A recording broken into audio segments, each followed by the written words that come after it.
Hello दोस्तों, Indian bank ने financial year 26 के फर्स्ट क्वार्टर के रिजल्ट आउट किए हैं। डिटेल में इनके रिजल्ट को हम समझने वाले हैं क्योंकि रिजल्ट इनके ठीक ठाक देखने को मिले हैं कंपेयर टू अदर बैंक। अगर अदर बैंक से हम कंपेयर करेंगे तो इनकी एसेट क्वालिटी भी बेहतर थोड़ा सा देखने को मिली है, उसमें भी सुधार हमें देखने को मिला है।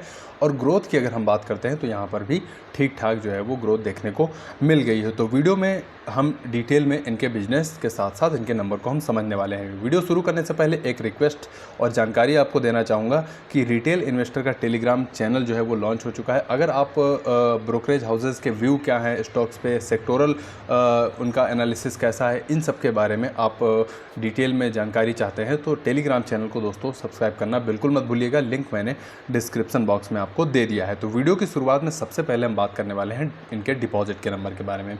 डिपॉजिट बुक अगर आप इनकी देखेंगे तो 7,44,289 करोड़ की डिपॉजिट बुक इनकी हमें देखने को मिली है। और ये डिपॉजिट बुक अगर आप देखेंगे क्यू ऑन क्यू बेस पे 1% के आसपास बढ़ती हुई नज़र आई है। साल दर साल कंपेयर करेंगे तो 9% से ऊपर की ग्रोथ हमें यहाँ पर देखने को मिली है। डिपॉजिट के अलावा अगर आप देखेंगे इनका कासा रेशियो डोमेस्टिक बेस पे 38% यानी हेल्दी कासा रेशियो आपको देखने को मिल जाएगा। पिछली तिमाही से कासा रेशियो कम हुआ है, रीज़न भी है क्योंकि एफडी रेट वगैरह जो है वो थोड़ा सा कम होना शुरू हो गया है। तो ये एक इम्पैक्ट हमें देखने को मिल रहा है कासा डिपॉजिट और कासा रेशियो के बारे में। इसके अलावा एडवांसेस यानी लोन बुक अगर आप देखेंगे तो यहाँ पर क्यू ऑन क्यू बेस पे 2.21% की ग्रोथ देखने को मिली है। 6,01,147 करोड़ की इनकी लोन बुक हमें देखने को मिल रही है। और साल दर साल कंपेयर कर रहे हैं तो इनकी जो लोन बुक रही है वो 11.5% के आसपास बढ़ती हुई नज़र आई है। तो लोन बुक बढ़ रही है, इसके अलावा डिपॉजिट का नंबर भी आपको बढ़ता हुआ नज़र आ रहा है। क्रेडिट सीडी रेशियो या फिर क्रेडिट टू डिपॉजिट रेशियो की अगर हम बात करते हैं तो हेल्दी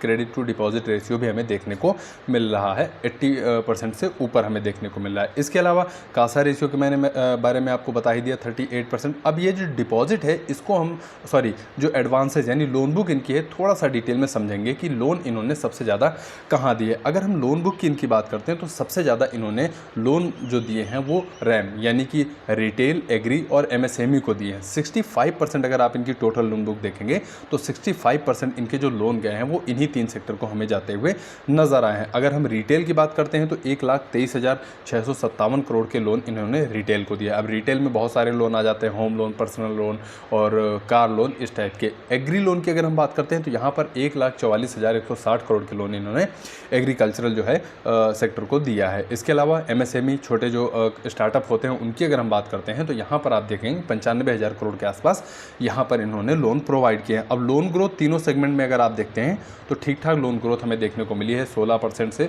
ऊपर एमएसएमई की अगर हम बात करते हैं तो 14% की ग्रोथ हमें यहाँ पर देखने को मिली है। तो इस तरह से इनकी अगर लोन बुक आप देखेंगे, थोड़ा सा डीप स्टडी करेंगे तो 65% इनकी जो लोन बुक है वो रैम यानी रिटेल, एग्री को और एमएसएमई को देखने को मिल जाती है। तो लोन बुक के बाद अब चलते हैं नेट इंटरेस्ट इनकम की तरफ। बैंक होती है, कोई भी कोर अर्निंग किसी भी बैंक की जो होती है वो होती है नेट इंटरेस्ट इनकम। अब इंडियन बैंक के केस में अगर नेट इंटरेस्ट इनकम आप देखेंगे तो 6,359 करोड़ की नेट इंटरेस्ट इनकम हमें देखने को मिली है। और ये net interest income Q on Q base पे थोड़ा सा कम होती हुई नज़र आई, लेकिन ईयरली अगर कंपेयर करते हैं तो यहाँ पर नेट इंटरेस्ट इनकम जो है वो लगभग 3% के आसपास बढ़ती हुई नज़र आ रही है। प्रॉफिट की अगर हम बात करते हैं तो प्रॉफिट ग्रोथ अगर आप देखेंगे तो क्यू ऑन क्यू बेस पे 0.57% की ही देखने को मिली है, लेकिन ईयरली प्रॉफिट ग्रोथ अगर आप देखेंगे तो काफ़ी बेहतर देखने को मिलेगी। 23.69% जो है वो प्रॉफिट ग्रोथ साल दर साल हमें देखने को मिल रही है। प्रॉफिट की बात करते हैं तो 2,973 करोड़ का प्रॉफिट जो है वो बैंक ने किया है इन 3 महीनों के दौरान। तो प्रॉफिट ग्रोथ साल दर साल बेस पे काफ़ी बेहतर हमें बैंक की देखने को मिली है। कुछ इंपॉर्टेंट रेशियो की अगर हम बात करते हैं जैसे कि कॉस्ट टू इनकम रेशियो हुआ, नेट इंटरेस्ट मार्जिन हुआ, तो नेट इंटरेस्ट मार्जिन की अगर हम बात करते हैं तो लेटेस्ट में आप देखेंगे 3.23% इनका नेट इंटरेस्ट मार्जिन देखने को मिला है।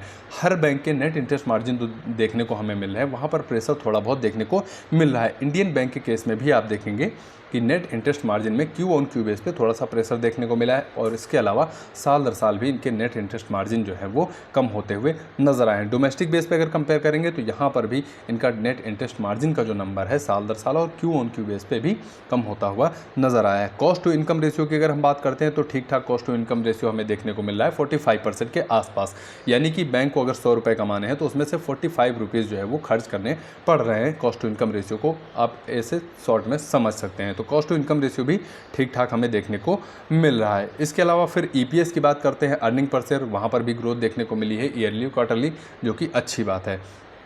अब चलते हैं एसेट क्वालिटी की तरफ। अब एसेट क्वालिटी किसी भी बैंक के लिए बहुत ज़्यादा इंपॉर्टेंट हो जाती है, क्योंकि बैंक लोन देती है और कितना बैंक वो रिस्क में दे रही है ये हमें एसेट क्वालिटी से ही देखने को मिलता है। अब नेट एनपीए के केस में अगर आप देखेंगे तो इनका ग्रॉस एनपीए नंबर अगर अमाउंट देखेंगे तो 18,000 करोड़ के आसपास इनका जो अमाउंट है वो ग्रॉस एनपीए की तरफ जाता हुआ नज़र आ रहा है, यानी कि इनका अमाउंट रिस्क में हमें देखने को मिल रहा है। अब नेट एनपीए की अगर हम बात करते हैं, ग्रॉस एनपीए नेट एनपीए मतलब कुछ प्रोविज़न बैंक तैयार करके रखती है, तो नेट एनपीए अमाउंट अगर आप देखेंगे तो कम देखने को मिलेगा, 1,000 करोड़ के आसपास देखने को मिल जा रहा है। दोनों में सुधार तो देखने को मिला है, पिछली तिमाही से अगर कंपेयर करेंगे तो यहाँ पर सुधार देखने को मिला है, लेकिन फिर भी अगर ग्रॉस एनपीए का नंबर आप देखेंगे तो बहुत ज़्यादा 18,000 करोड़ कोई छोटा अमाउंट नहीं होता है, काफ़ी ज़्यादा जो है होता है। तो ग्रॉस एनपीए रेशियो की अगर हम बात करते हैं तो यहाँ पर भी अदर बैंक के कंपेयर से जो नंबर आए हैं वहाँ से बेहतर हमें देखने को मिला है। इनका जो ग्रॉस एनपीए और नेट एनपीए का रेशियो हमें देखने को मिला है। अब इसमें सबसे ज़्यादा जो दिक्कत आ रही है थोड़ा सा उसको अगर हम समझते हैं, देखिए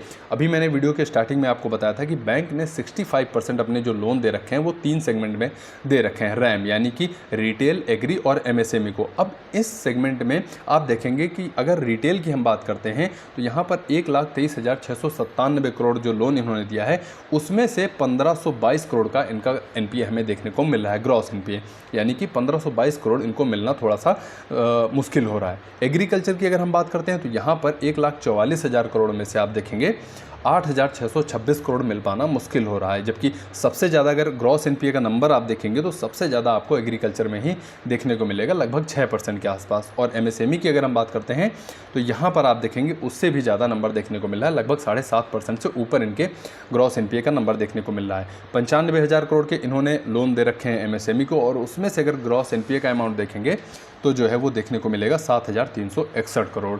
तो ये नंबर अगर आप देख रहे हैं तो यहाँ पर दिक्कत हमें देखने को मिल रही है, चाहे वो एग्रीकल्चर हो या फिर एमएसएमई हो इन सेगमेंट में। तो ये छोटा सा वीडियो था इंडियन बैंक के बारे में, उम्मीद करता हूँ इससे काफ़ी ज़्यादा आपको जानकारी मिली होगी। अगर वीडियो आपको पसंद आया हो तो वीडियो को लाइक करिए, चैनल को आप ज़रूर सब्सक्राइब करके रखिए। आपके कीमती समय के लिए आपका बहुत बहुत धन्यवाद।